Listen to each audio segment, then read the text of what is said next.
Hi, I'm going to be talking to you today about health outcomes in environments of poverty for children. I know that in our education in HP, as a preface, we've talked a lot about healthcare disparities in terms of access and often education, but I wanted to look at the poverty environment and find research studies that examined more specifically what elements of that environment contribute to poor health outcomes for children specifically, and then what those outcomes are, in order that we can understand what the correlations are and in some cases the causes, so that we can address them more with effective interventions as clinicians. So we look at different elements: malnutrition, lack of education, access, stress, violence, abuse, neglect.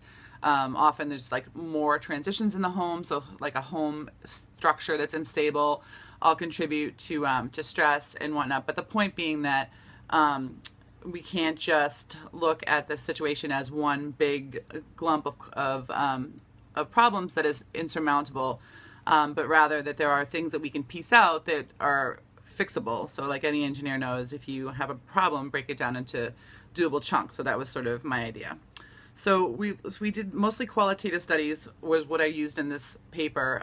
There's some mixed studies, meth studies. Mostly we have cross-sectional qualitative studies because we're really looking just to kind of describe a correlation between a aspect of the health of the environment of poverty and then the healthcare outcomes. So we started looking at prenatal health, and so we looked at preterm births. And now this was an interesting way to start because this was a study that found that there were more preterm births in areas where there was high poverty for long periods of time as opposed to high poverty for low periods of time or whatever. So this is only one of a few studies that kind of correlated the actual physical environment, the neighborhood, and how economically downtrodden that neighborhood was in terms of the health outcomes that we see in that neighborhood. So there's lots of reasons that can happen, but just to know that that's a data point to start with.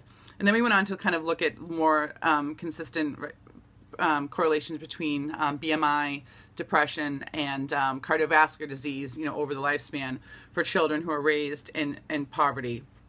And as we're kind of making these connections, we're also looking at maternal stressors, parental education, all these other things that kind of are also happening in an environment of poverty more often, but also showing up in children who are at high risk for poor health outcomes.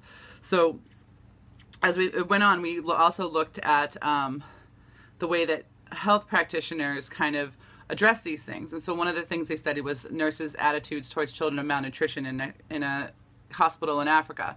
And they found that the nurses didn't really understand the causes of malnutrition, so there was a deficit in their education, but also that they tended to just blame the mothers for not feeding the children, assuming that that was the problem. And then that attitude obviously led to a higher mortality rate. And so it's important that we don't blame the families when there's a much more systemic cause of a lot of these healthcare outcomes. And along that similar line, when they looked at food management behaviors, there was a study that studied 15 different behaviors in 36 homes that led to either higher or lower nutritional value, if they had a special rating scale established for nutritional value of the dinner plate and the dinner meal. And they found that despite access or having nothing to do with the particular income of the family or the family structure or race or age or anything, that the behaviors in the family that around food, the way that they talked about food, the input children had into meal planning and meal preparation, sitting down at a table to eat together, those kinds of things had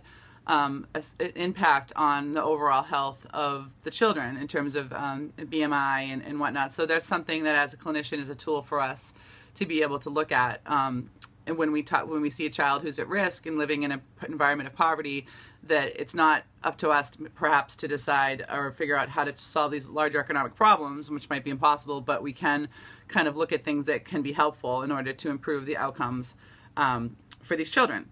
So overall, when we look at the problem of health outcomes for children living in poverty, it's important to identify children who are at risk. So there are several tests that some studies looked at that showed that you can ask certain questions, and there are certain scales that you can look at to determine if a child is at high risk.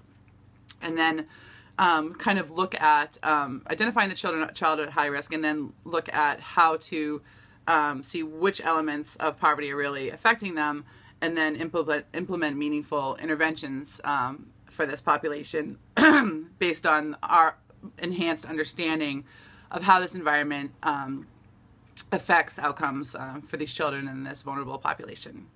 So thank you very much.